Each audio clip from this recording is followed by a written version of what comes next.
എല്ലാവർക്കും നമസ്കാരം. ഞാൻ സരിതാ മഹേശ്വരൻ.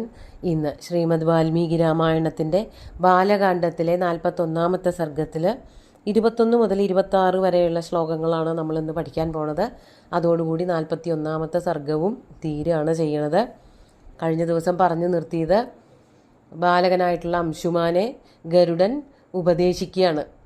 അതായത് ഈ ചെറിയച്ഛന്മാരായിട്ടുള്ള സകരപുത്രന്മാർക്ക് മോക്ഷം കിട്ടണമെങ്കിൽ ദേവഗംഗ തന്നെ ഒഴുകി താഴത്തേക്ക് വരണം, പാതാള ലോകത്തിലേക്ക് വരണം. അങ്ങനെ ഉദകക്രിയ ചെയ്താൽ മാത്രമേ അവർക്ക് മോക്ഷം കിട്ടുള്ളൂ എന്ന് പറഞ്ഞു കൊടുത്തു. എന്നിട്ട് ബാക്കി എന്താ പറയണത് നോക്കാം. 21-ാമത്തെ ശ്ലോകം നോക്കൂ. നിർഗച്ഛാശ്വം മഹാഭാഗ സംഗൃഹ്യ പുരുഷർഷഭ യജ്ഞം പൈതാമഹം വീര നിർവർത്തയിതുമർഹസി. മഹാഭാഗ, അല്ലയോ മിടുക്കനായിട്ടുള്ള നല്ല കഴിവുകളുള്ളവനെ, ഭാഗ്യമുള്ളവനെ, നീ എന്ത് ചെയ്യണം? അല്ലയോ പുരുഷർഷഭ, അശ്വം സംഗൃഹ്യ നിർഗച്ഛ. അശ്വത്തിനെയും കൊണ്ട്, അവിടെ ഈ ചെറിയച്ഛന്മാരുടെ ചാരക്കൂന കിടക്കുന്നതിൻ്റെ കുറച്ചപ്പുറത്തായിട്ട് കുതിര മേഞ്ഞ് നടക്കുന്നുണ്ടെന്ന് പറഞ്ഞുല്ലോ. ആ കുതിരയെയും കൊണ്ട് നീ തിരിച്ചു പൊക്കോളൂ. അതാണ് അശ്വം സംഗൃഹ്യ നിർഗച്ഛ. അശ്വത്തിനെയും കൊണ്ട് കുതിരയെയും കൊണ്ട് നീ നിർഗച്ഛ എന്ന് വെച്ചാൽ തിരിച്ച് അയോധ്യയിലേക്ക് തന്നെ പൊക്കോളൂ. അതിന് കാരണമുണ്ട്. എന്തുകൊണ്ടാണ് ഞാൻ അങ്ങനെ പറയണതെന്നാണെങ്കിൽ, അല്ലയോ വീര, പൈതാമഹം യജ്ഞം നിർവർത്തയിതും അർഹസി. പൈതാമഹം എന്ന് പറഞ്ഞാൽ പിതാമഹനാൽ തുടങ്ങി വച്ചതായ, സഗരൻ്റെ മകൻ്റെ മകനാണല്ലോ അംശുമാൻ, അപ്പോൾ പിതാമഹനാണ്. പിതാമഹനാൽ തുടങ്ങി വച്ചതായിട്ടുള്ള ആ യാഗം തീർക്കേണ്ടത് അത് അനിവാര്യമാണ്. അതായത് നീ ഈ കുതിരയും കൊണ്ട് ചെന്നാലേ യാഗം തീർക്കാൻ പറ്റുള്ളൂ. ഈ ചെറിയച്ഛന്മാരുടെ കാര്യം ഇവിടെ നിൽക്കട്ടെ, അതിനുള്ള വഴി എന്താണെന്ന് ഞാൻ പറഞ്ഞു തന്നു. അതിനു വേണ്ടിയിട്ട് പ്രയത്നിക്കണം. അതിനു മുമ്പായിട്ട് ഈ യാഗാശ്വത്തെ കൊണ്ട് തിരിച്ചു പൊക്കോളൂ, യാഗം പൂർത്തീകരിക്കേണ്ടതുണ്ടല്ലോ എന്ന് ഉപദേശിക്കുകയാണ്. ആ യജ്ഞം, പൈതാമഹമായിട്ടുള്ള യജ്ഞം നിർവർത്തിക്കൂ, പൂർണ്ണമാക്കൂ, അതിനായിട്ട് കുതിരയെയും കൊണ്ട് പൊക്കോളൂ എന്ന് ഉപദേശിച്ചു. അത് കേട്ടിട്ട് എന്താണ് ആ ബാലകൻ ചെയ്തത്? സുവർണവചനം ശ്രുത്വാ സോംശുമാനതിവീര്യവാൻ ത്വരിതം ഹയമാദായ പുനരായാൻ മഹാതപാഹ. സുവർണവചനം ശ്രുത്വാ, സുവർണന്റെ ഗരുഡന്റെ വാക്കുകൾ കേട്ടിട്ട്, അതിവീര്യവാൻ സഹ അംശുമാൻ, നല്ല വീര്യവാനായിട്ടുള്ള മിടുക്കനായിട്ടുള്ള കാര്യങ്ങൾ തീരുമാനിച്ചുറപ്പിച്ച് അത് വേണ്ടതുപോലെ നടത്താൻ കഴിവുള്ളവൻ, അങ്ങനെയുള്ള ആ അംശുമാൻ എന്തു ചെയ്തു?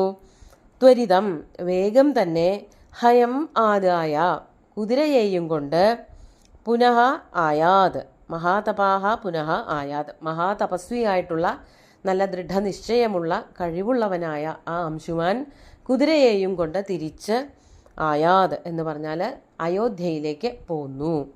യാഗം തീർക്കണമല്ലോ. ഗരുഡൻ പറഞ്ഞപ്പോഴാണ് അതൊന്ന് ഓർമ്മിച്ചത്. ചെറിയച്ഛന്മാർക്ക് എന്താണ് ചെയ്യാൻ പറ്റുക, അവർക്ക് വേണ്ടിയിട്ട് എന്താ ചെയ്യാൻ പറ്റുക എന്നൊക്കെ ആലോചിച്ച് വളരെയധികം സങ്കടപ്പെട്ടിരിക്കുമ്പോൾ ഗരുഡൻ വന്നിട്ട് ഉപദേശങ്ങളൊക്കെ കൊടുത്തു. ഒപ്പം തന്നെ കുതിരയെയും കൊണ്ട് തിരിച്ചു പൊക്കോളാൻ പറഞ്ഞു. പറഞ്ഞതുപോലെ തന്നെ അംശുമാൻ കുതിരയെയും കൊണ്ട് അയോധ്യയിലേക്ക് എത്തിച്ചേർന്നു. എന്നിട്ട് 23-ാമത്തെ ശ്ലോകം നോക്കാം.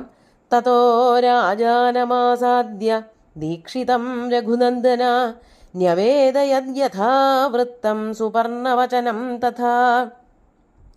തതഃ ദീക്ഷിതം രാജാനം ആസാദ്യ, അല്ലയോ രഘുനന്ദന, അല്ലയോ ശ്രീരാമ, അതിനുശേഷം ആ അയോധ്യയിൽ എത്തിച്ചേർന്നതിന് ശേഷം, ദീക്ഷിതം രാജാനം, ദീക്ഷിത എന്ന് പറഞ്ഞാൽ യാഗത്തിനായിട്ട് ഒരുങ്ങി പുറപ്പെട്ടവൻ, അതിൻ്റെ വ്രതമൊക്കെ ദീക്ഷയൊക്കെ എടുത്തിരിക്കുന്ന ആൾ, ആ ആളെയാണ് ദീക്ഷിതർ എന്ന് വിളിക്കുന്നത്.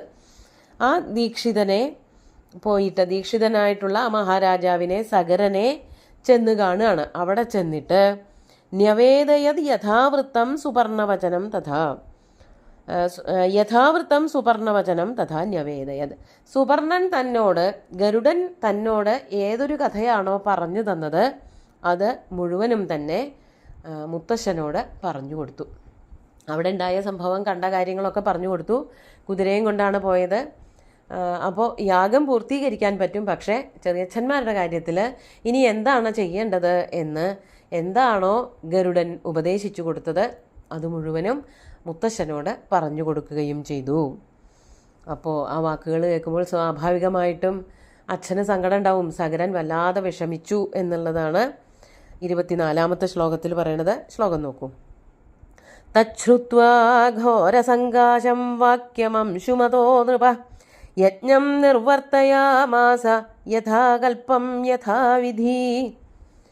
ഘോരസങ്കാശം തത് വാക്യം ശ്രുത്വ അംശുമതഃ വാക്യം ശ്രുത്വ.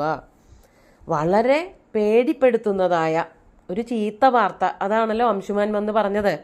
ഘോരസങ്കാശം എന്ന് പറഞ്ഞാൽ അതാണ്, ഏറ്റവും സങ്കടപ്പെടുത്തുന്നതായ, ഏറ്റവും ഞെട്ടിക്കുന്നതായ, ദുഃഖകരമായിട്ടുള്ള ആ വാർത്ത അംശുമാൻ്റെ വാക്യം കേട്ടിട്ട് തത് ശ്രുത്വ നൃപഃ, ആ മഹാരാജാവായിട്ടുള്ള നൃപൻ എന്ത് ചെയ്തു? വേറെ നിവൃത്തിയൊന്നുമില്ലല്ലോ, തുടങ്ങിയ യാഗം പൂർത്തീകരിക്കണമല്ലോ.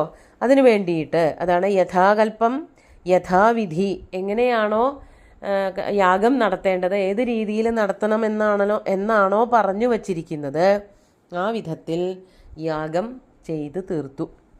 യഥാകൽപ്പം എന്ന് പറഞ്ഞാൽ കൽപ്പത്തിലൊക്കെ യാഗങ്ങൾ എങ്ങനെ ചെയ്യണമെന്നാണോ പറഞ്ഞു വച്ചിരിക്കുന്നത്, അതുപോലെ യഥാവിധി, വിധികളെ മറികടക്കാതെ, അതായത് ഇഷ്ടം പോലെ അവരവർക്ക് തോന്നണ പോലെ ഒന്നും ചെയ്യരുത്. യാഗം കൃത്യമായിട്ടുള്ള ആ ക്രമത്തിൽ മാത്രമേ ചെയ്യാൻ പറ്റുള്ളൂ. യഥാക്രമം എങ്ങനെയാണോ ഗ്രന്ഥങ്ങളിൽ, പുരാണങ്ങളിലും ഇതിഹാസങ്ങളിലും അതിൽ കൂടുതൽ വേദഗ്രന്ഥങ്ങളിലൊക്കെ എങ്ങനെയാണോ യാഗം ചെയ്യണമെന്ന് പറഞ്ഞു വച്ചിരിക്കുന്നത്, അതേപോലെ മാറ്റങ്ങളില്ലാതെ ചെയ്തു. ദുഃഖിതനാണെന്നൊന്നും പറഞ്ഞിട്ട് കാര്യമില്ല, പൂർത്തീകരിക്കണമല്ലോ. അങ്ങനെ യജ്ഞം നിർവർത്തയാമാസ, യജ്ഞം പരിപൂർണം ആക്കി, പരിപൂർത്തിയിൽ എത്തിച്ചു, സമാപിപ്പിച്ചു എന്നർത്ഥം. അതിനുശേഷം പിന്നെ എന്താണ് സംഭവിച്ചതെന്ന് പറയാണ്. രാജാവ് തിരിച്ചു പോവുകയാണ്, അതായത് സഗരൻ യാഗസ്ഥലത്ത് നിന്ന് മടങ്ങുകയാണ്. അതാണ് 25-ാമത്തെ ശ്ലോകത്തിൽ സ്വപുരം തവ ഗമശ്രീമാനിഷ്ടയജ്ഞോ മഹീപതി ഗംഗായാശ്ചാഗമേ രാജാ നിശ്ചയം നാധ്യഗച്ഛത. ആ മഹീപതി, മഹാരാജാവായിട്ടുള്ള ആ സഗരൻ തം സ്വപുരം അഗമത് ശ്രീമാൻ ഇഷ്ടയജ്ഞ, അതൊക്കെ രാജാവിൻ്റെ വിശേഷണങ്ങളാണ്. ശ്രീമാൻ, യാഗം ചെയ്തതുകൊണ്ട് ഐശ്വര്യസമ്പന്നനായി തീർന്ന, ഇഷ്ടയജ്ഞം പൂർത്തീകരിച്ചവനായ, അങ്ങനെയുള്ള ആ സഗര മഹാരാജാവ് തം സ്വപുരം അഗമത്, തൻ്റെ സ്വന്തം പുരം, അതായത് അയോധ്യയിലുള്ള കൊട്ടാരത്തിലേക്ക് തിരിച്ചുപോയി. യാഗം ചെയ്യുന്നത് സരയൂ നദിയുടെ തീരത്തൊക്കെ വെച്ചാവും. നമ്മൾ ദശരഥൻ്റെ യാഗങ്ങളെ പറ്റിയിട്ടൊക്കെ കണ്ടതാണ്. അതൊക്കെ സരയൂ നദിയുടെ തീരത്ത് വെച്ചിട്ടാണ് യാഗങ്ങൾ നടത്തിയത്. വളരെ വലിയൊരു പ്രദേശം തന്നെ അതിനാവശ്യമാണ്. അപ്പോൾ കൊട്ടാരത്തിൽ ഇരുന്നു കൊണ്ടൊന്നും യാഗം ചെയ്യാൻ പറ്റില്ല. അതുപോലെ തന്നെ ആയിരിക്കണം സഗര മഹാരാജാവും വലിയൊരു യാഗമൊക്കെ ചെയ്ത് തീർത്ത് തിരിച്ച് കൊട്ടാരത്തിലേക്ക് തന്നെ പോയി. പക്ഷേ ദുഃഖം മാറിയില്ല. ഗംഗയെ കൊണ്ടുവരാനൊരു വഴിയും കണ്ടെത്തിയില്ല. അതാണ് ഗംഗായാശ്ചാഗമേ രാജ നിശ്ചയം ന അധ്യഗച്ഛത.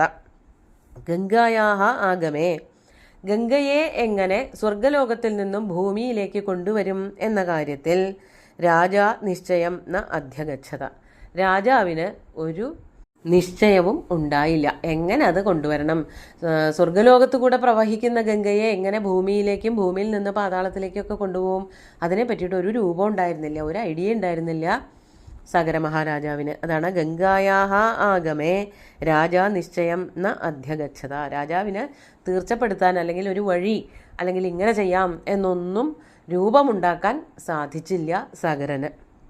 അവസാനം എന്താ ഉണ്ടായത്? 26-ാമത്തെ അവസാനത്തെ ശ്ലോകം നോക്കാം. അഗത്വാ നിശ്ചയം രാജാ കാലേന മഹതാ മഹാൻ 30 വർഷസഹസ്രാണി രാജ്യം കൃത്വാ ദിവം ഗത. ഇവിടെ പറയാണ് അഗത്വാ നിശ്ചയം, നിശ്ചയം അഗത്വ, ഒരു തീരുമാനമെടുക്കാൻ പറ്റാതെ തന്നെ മഹാൻ രാജ, ആ മഹാനായിട്ടുള്ള രാജാവ് സഗരൻ മഹതാകാലേന, വളരെ വലിയൊരു കാലം രാജ്യം ഭരിച്ചതിന് ശേഷം, അതിവിടെ എടുത്ത് പറയുന്നുണ്ട്, 30 വർഷസഹസ്രാണി രാജ്യം കൃത്വ. മഹതാകാലേന 30 വർഷസഹസ്രം എന്ന് പറഞ്ഞാൽ 30,000 വർഷം. അത്രയും കാലം രാജ്യമൊക്കെ ഭരിച്ചിട്ട് അവസാനം എന്തുണ്ടായി? ദിവം ഗത, സ്വർഗത്തിലേക്ക് പോവുകയും ചെയ്തു. അപ്പോൾ വിചാരിച്ച കാര്യങ്ങൾ കുറേയൊക്കെ ഭംഗിയാക്കി, യാഗത്തിൻ്റെ കാര്യങ്ങളൊക്കെ പൂർത്തീകരിച്ചു. തൻ്റെ 60,000 മക്കൾ അവർക്ക് എങ്ങനെ മോക്ഷം കിട്ടുമെന്നുള്ള കാര്യത്തിൽ യാതൊരു തീരുമാനവുമാക്കാൻ ഗംഗയെ ഭൂമിയിലേക്ക് കൊണ്ടുവരാൻ ആ മഹാരാജാവിന് സാധിച്ചില്ല. അത് പറ്റാതെ തന്നെ, അത് പൂർത്തിയാവാതെ തന്നെ അദ്ദേഹം മരിച്ചുപോയി. അതായത് ദിവംഗതഃ, സ്വർഗ്ഗലോകത്തെ പ്രാപിച്ചു എന്നർത്ഥം. ഇനി ആ ചുമതല വരുന്നത് അംശുമാനാണല്ലോ. അസമഞ്ജനെ പറ്റിയിട്ട് പിന്നീടൊന്നും പറയണില്ല. അംശുമാൻ മുതലുള്ളവരുടെ പരമ്പരയെ പറ്റിയിട്ടൊക്കെയാണ് അടുത്ത സർഗത്തിൽ വർണ്ണിക്കുന്നത്. ഇന്നത്തെ ശ്ലോകങ്ങൾ നമുക്ക് ഒന്നുകൂടി നോക്കാം. നിർഗച്ഛാശ്വം മഹാഭാഗ സംഗൃഹ്യ പുരുഷർഷഭ യജ്ഞം പൈതാമഹം വീര നിർവർത്തയിതുമർഹസി സുപർണവചനം ശ്രുത്വാ സോംശുമാൻ അതിവീര്യവാൻ ത്വരിതം ഹയമാദായ പുനരായാൻ മഹാതപാഃ തതോ രാജാനമാസാദ്യ ദീക്ഷിതം രഘുനന്ദന ന്യവേദയത് യഥാവൃത്തം സുപർണവചനം തഥാ തച്ഛ്രുത്വാ ഘോരസങ്കാശം വാക്യമംശുമതോ നൃപ യജ്ഞം നിർവർത്തയാമാസ യഥാകൽപ്പം യഥാവിധി സ്വപുരം തമഗമശ്രീമാനിഷ്ടയജ്ഞോ മഹീപതി ഗംഗായാശ്ചാഗമേ രാജാ നിശ്ചയം നാധ്യഗച്ഛത അഗത്വാ നിശ്ചയം രാജാ കാലേന മഹതാ മഹാൻ 30 വർഷസഹസ്രാണി രാജ്യം കൃത്വാ ദിവം ഗതഃ. ബാക്കി അടുത്ത കഥകൾ തുടർന്നുകൊണ്ടേയിരിക്കുകയാണ്. വിശ്വാമിത്രൻ ശ്രീരാമന് കഥ പറഞ്ഞു കൊടുത്തുകൊണ്ടിരിക്കുകയാണ്. ഇനി സ്വർഗ്ഗലോകത്ത് നിന്ന് ഭൂമിയിലൂടെ പാതാള ലോകത്തേക്ക് ഗംഗയെ ആരാണ് കൊണ്ടുവരണത് എന്നുള്ള കഥയിലേക്ക് ഇങ്ങനെ പോയിക്കൊണ്ടിരിക്കുകയാണ്. സുന്ദരമായിട്ടുള്ള ശ്ലോകങ്ങൾ, കഥാഭാഗങ്ങൾ ഭഗവാൻ ശ്രീരാമചന്ദ്രൻ്റെ കാൽക്കൽ അർപ്പിച്ചുകൊണ്ട് ഗുരുവായൂരപ്പനെ സാഷ്ടാംഗം നമസ്കരിച്ചുകൊണ്ട് എല്ലാവർക്കും ശുഭദിനം നേർന്നു നിർത്തട്ടെ. നന്ദി.